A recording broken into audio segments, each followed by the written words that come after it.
Magandang araw Pilipinas, narito po ang latest weather today forecast. Ito ng ating update sa magiging tayo ng panahon sa susunod na 24 oras. Makikita natin dito sa ating latest satellite images sa patuloy nga nating minomonitor itong bagyo na nasa labas ng ating PAR.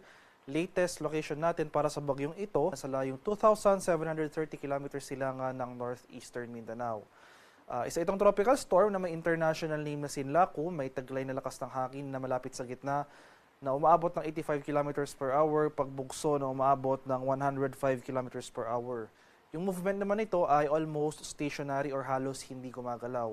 Walang magiging epekto ang nasabing bagyo sa anumang bahagi ng ating bansa, kaya for Metro Manila and most of the country, makikita natin dito sa ating latest satellite images na halos wala tayong kaulapang maobserbahan. Generally fair weather, mainit at maalinsangang panahon, nandyan pa rin mga tsansa ng mga biglaan at panandaliang pag-ulan na dulot ng localized thunderstorms. At ito naman yung ating latest tropical cyclone potential forecast.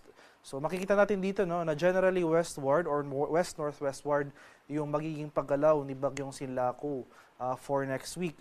Posibleng pumasok ng PAR by late next week and then magsisimula yung pag-recurve nito from April 16 to 22. So by next week, magsisimula yung recurving pattern o yung paglihis ng nasabing bagyo sa ating bansa. So mananatiling malayo, at least for now yung scenario natin, mananatiling malayo itong si Bagyong Sinlaku sa ating kapuluan. Wala itong maging epekto sa lagay ng ating panahon sa mga susunod na araw.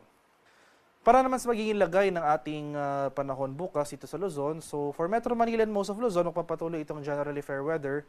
Mas mababa yung mga tsansa ng pag-ulan dito sa may Northern Luzon. So sa mga areas ng Ilocos Region, Cordillera at Cagayan Valley, wala tayo inaasahang mga malalakas or wala tayo inaasahang mga pag-ulan. So generally fair weather, mababa rin yung mga tsansa ng mga sustained na kaulapan.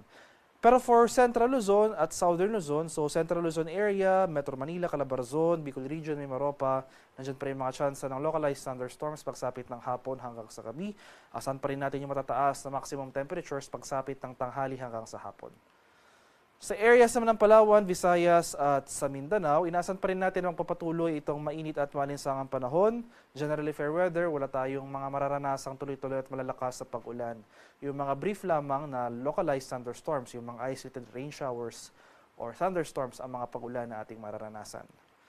Sa kalagayan naman ating karagatan sa kasalukuyan, walang nakataas na gale warning at banayad hanggang sa katamtamang pag-alon ang mararanasan sa malaking bahagi ng ating bansa.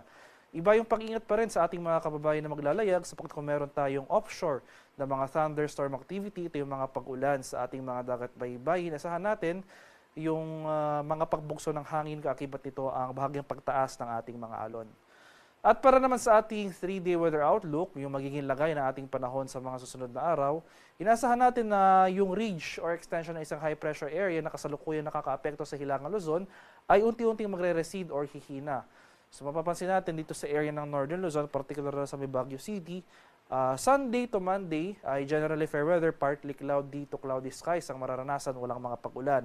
Pero pagsapit ng Martes, malaking bahagi na ng Luzon, including Northern Luzon, posible na makaranas ng mga localized thunderstorms dahil inasan nga natin yung pag-recede o yung paghina ng high pressure area dito sa area ng Northern Luzon. So as a result, mas tataas po yung ating occurrence ng thunderstorm activity. Sa areas naman ng Visayas, so Metro Cebu, Iloilo at Tacloban, magpapatuloy rin itong mainit at malinsangang panahon, bahagyang maulap hanggang sa maulap na papawirin, matataas na maximum temperature sa tanghali at hapon, may mga pag-ulan pa rin na dulot ng localized thunderstorms.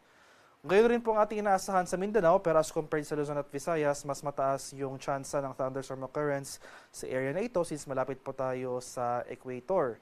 So generally fair weather pa rin. Wala tayong inaasang mga sustained na mga kaulapan at pag-ulan, yung mga usual lamang na afternoon to evening na mga rain showers or thunderstorms.